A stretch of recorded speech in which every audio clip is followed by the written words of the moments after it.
आखिर मैं बेरोजगार क्यों हूँ? यदि आप काम करने का जज्बा रखते हैं, कुछ अपने अंदर हुनर पैदा करते हैं और फिर आगे बढ़ना चाहते हैं, तो कोई ऐसी शक्ति नहीं है जो आपको रोक दे। अपनी बेरोजगारी को एक चुनौती के रूप में स्वीकार किया है तो आप निश्चित रूप से दौड़ में आगे बढ़िएगा। कोई शक्ति नहीं है जो आपको रोक ले। हर आदमी को सरकार नौकरी दे देगी तो उसके बस की बात नहीं है। नमस्कार, मैं मानसी, आप देख रहे हैं इंडो फास्ट। हमारा प्रयास रोजगार और स्वरोजगार को बढ़ावा देना।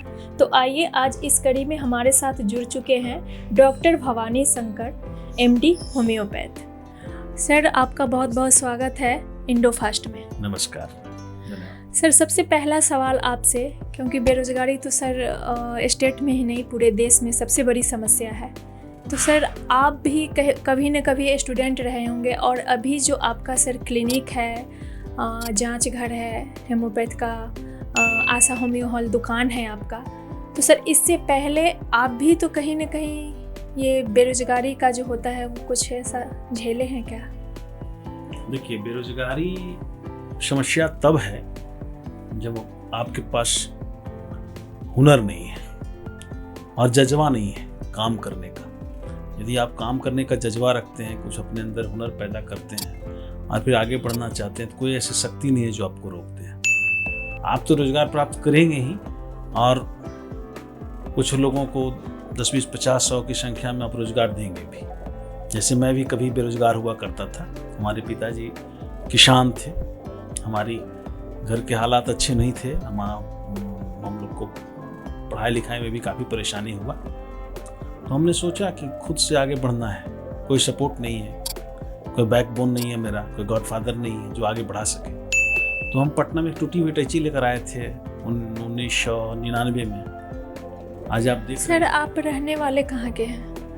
मैं रहने वाला शेखपुरा जिला का हूँ। मेरा गांव का नाम है डेहरी, ग्राम डेहरी पैन मेरे गांव का नाम है। मैं ग्रामीण परिवेश से पटना आया था आफ्टर ग्रेजुएशन, और मैं यहाँ एक मेडिकल रैप के रूप में अपना जीवन प्रारंभ किया था। और उसके बाद मैं उस कंपनी में काफ़ी आगे बढ़ा। उसके बाद मैंने अपनी एक होम्योपैथिक दुकान खोली। फिर मैं होम्योपैथ का डिग्री लिया, क्योंकि मेरा एजुकेशन साइंस बेस्ड था, तो मैंने होम्योपैथ का डिग्री लिया। अभी मेरी एक दुकान है आशा होम्यो हॉल के नाम से, बोरिंग रोड चौराहे के पास, हरीलाल के अपोजिट। मेरा एक पैथोलॉजी है, आशा एडवांस डायग्नोस्टिक्स। मेरा एक क्लिनिक है, द हेरिटेज ऑफ होम्योपैथी।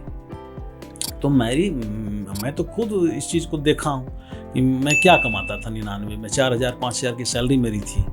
आज 2-2.5 लाख रुपए मेरे एक्सपेंडिचर हैं। मेरे स्टाफ की सैलरी 2 लाख रुपए पहुँचती है। सर, आप तो रोजगार बहुत सारे लोगों को आपके होम्योपैथ दुकान में है, जांच घर में है। एम्प्लॉय आपके पास अभी कितने काम कर रहे होंगे सर? लगभग 15 मेरे एम्प्लॉय हैं, और हम इसमें विश्वास करते हैं कि मैं अपने कितने एम्प्लॉय को आगे बढ़ा चुका हूँ।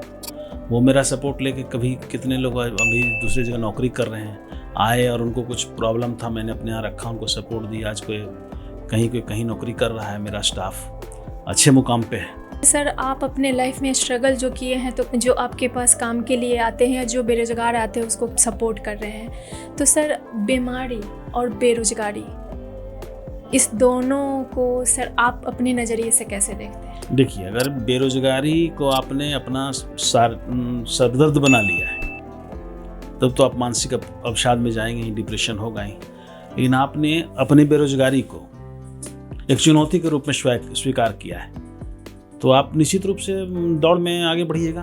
कोई शक्ति नहीं है जो आपको रोक ले। मैं क्या था, मैं एक ग्रामीण परिवेश से आया हुआ लड़का था जो खड़ी हिंदी भी ढंग से नहीं बोल सकता था, है ना। तो क्या है, आज देखिए, आज मैंने तरक्की की। उसके पीछे क्या था? सीखने की इच्छा थी। मैं सीख रहा था। यहाँ आने के बाद मैं बहुत चीज़ों को सीखा। बहुत सारे लोग हमारे सपोर्ट में आए। हमारे पास एक जज्बा था, मैंने सोच था कि हम आगे बढ़ेंगे, कोई शक्ति हमको रोक नहीं सकती यदि हम श्रमशील हैं। तो हम अपने व्यवसाय से, अपने श्रम से आगे बढ़े। कुछ लोगों का सपोर्ट भी मिला, कोऑपरेशन भी मिला। अच्छे लोग हर जगह हैं सपोर्ट करने वाले। जैसे आज हम किसी को सपोर्ट करें, हमको भी कोई सपोर्ट किया था। जो हमारे लैंडलॉर्ड थे, हमारे भाई समान थे, उन्होंने काफ़ी हमको सपोर्ट किया। तो कहीं ना कहीं कोई ना कोई मिल जाता है यदि आपके अंदर ऐसा है। कहा जाता है ना, विद्या ददाति विनयम विनयाधाति पात्रत्वाम धनमापनोति धनाधर्मतः सुखम। तो आप जब पात्र अच्छे हैं, सुपात्र हैं, आप में संस्कार है, आप में योग्यता है, तो कौन आपको रोक सकता है? कोई नहीं रोक पाएगा। लेकिन आप अपनी बेरोजगारी को सिर्फ गवर्नमेंट सेक्टर में जाकर दूर करना चाहते हैं कि हमको सरकार कोई नौकरी दे दे, हमको सरकार कोई पद दे दे, पोस्ट दे दे, अब अच्छी लड़की से शादी हो जाए, डॉरी दहेज मिल जाए, हमारे पिताजी माताजी सुखी हो जाएं कि हमारा बेटा सरकारी नौकरी में चला गया है, हम सेफ हो जाएं कि इंश्योरेंस हो गया, गवर्नमेंट सर्वेंट हम हो गए। ये तो बेकार की सोच है।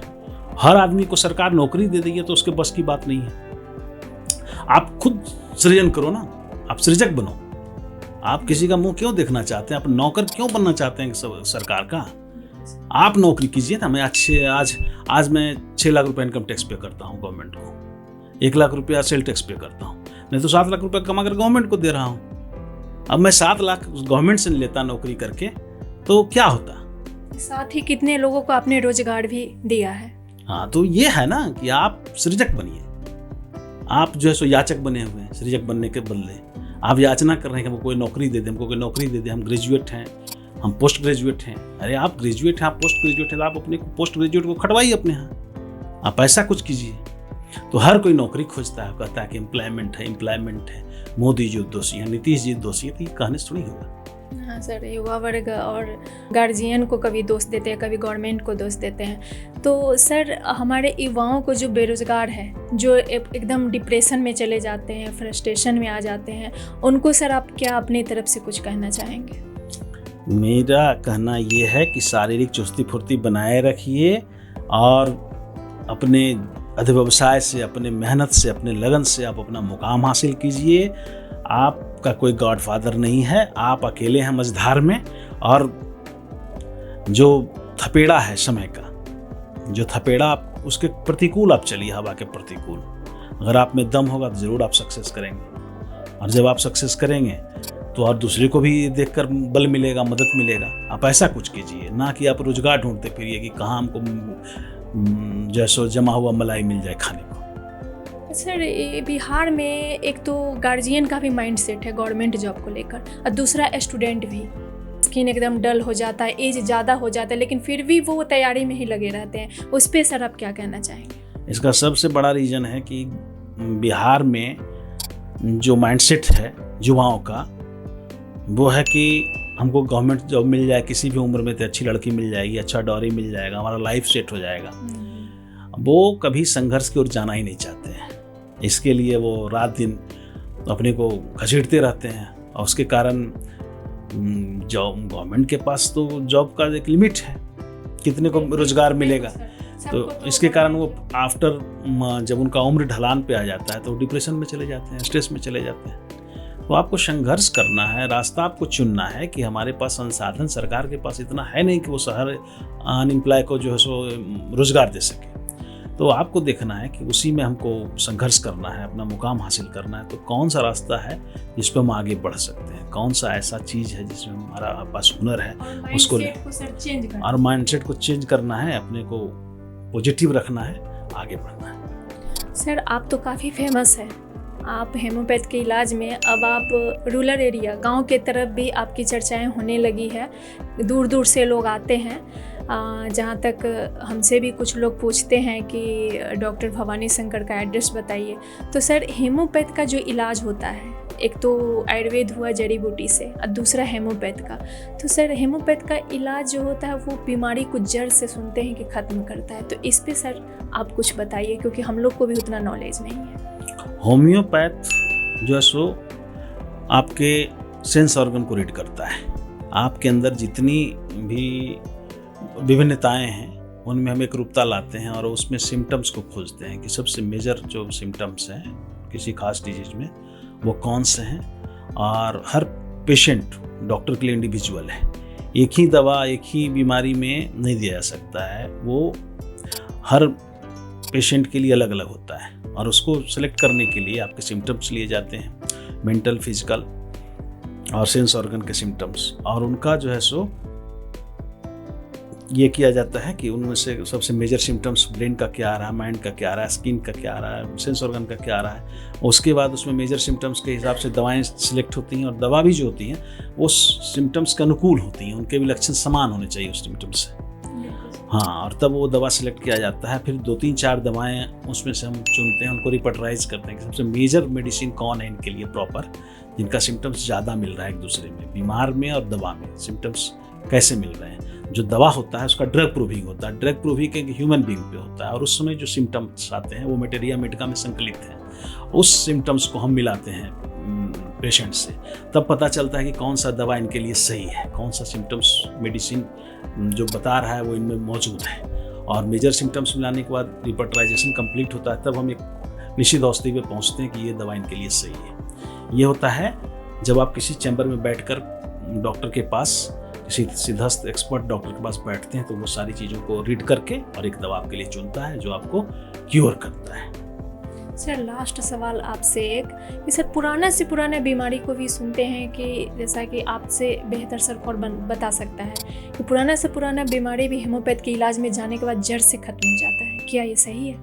हाँ, होम्योपैथ का जो चिकित्सक हैं वो पत्तियों का इलाज करते ही नहीं है, वो जड़ों पे जाते हैं कि कौन सा एंडोजेनिक काउज है, एक्सोजेनिक काउज है, मेंटेनिक काउज है, या हम लोग मियाज पे जाते हैं कि मियाजमेटिक प्रॉब्लम कौन सा चला आ रहा है। जैसे आप लेते हैं कि किसी को अस्थमा है, मेरे पास अस्थमा के पेशेंट आते हैं, मैं उनके अस्थमा को देखकर समझ जाता हूँ कि वंशानुगत अस्थमा है। अगर मैं इनके अस्थमा को ठीक करूँगा इनको एक्यूट स्किन प्रॉब्लम हो जाएगा, एक्जिमा हो जाएगा।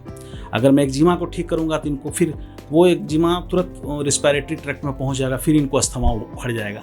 तो बहुत सारे चीज़ हैं जो हर पेशेंट में अलग अलग तरह के होते हैं। तो ये जो मैं बताया ये मियाज्म का प्रॉब्लम है, मियाजमेटिक प्रॉब्लम, वंशानुगत चलता है। हम लोग 3 होम्योपैथ में मियाज मानते हैं, सोरा सिफिलिस साइकोसिस, ये उसके बेस्ट पे है। यानी बीमारी है, एक्यूट है, क्रोनिक है, वंशानुगत है, या किसी खास चीज़ से मेंटेनिंग काउज से या एंडोजेनिक काउज से भी प्रोड्यूस हुआ है, इम्यूनिटी से, वाइटल फोर्स से, तो सारी चीज़ों को देख समझकर ट्रीटमेंट किया जाता है होम्योपैथ में। और होम्योपैथ को इसलिए कहा जाता है कि जड़ से ही ठीक किया जा सकता है, क्योंकि अगर एक सीधा डॉक्टर है तो वो आपको आपके डिजीज को समझ लेगा कि किस कैटेगरी का है, एक्यूट है, क्रोनिक है, मियाजमेटिक है या एंडोजेनिक है, वजह क्या है, और उसके हिसाब से ट्रीट करेगा तो आप क्योर हो जाएंगे। सर बहुत बहुत धन्यवाद, आप अपना कीमती वक्त इंडोफास्ट को दिए। और इंडोफास्ट के सभी दर्शक से कहना चाहेंगे कि अगर आप किसी भी बीमारी से लाचार हैं और हर जगह इलाज करके थक गए हैं, तो पटना बोर्डिंग रोड चौराहा पे डॉक्टर भवानी शंकर होम्योपैथ का क्लिनिक है, तो आप यहाँ आ सकते हैं और आके इनसे इलाज ले सकते हैं और ये जड़ से बीमारी को ख़त्म करते हैं। बहुत बहुत धन्यवाद सर। Thank you. जय हिंद। आखिर मैं बेरोजगार क्यों हूँ?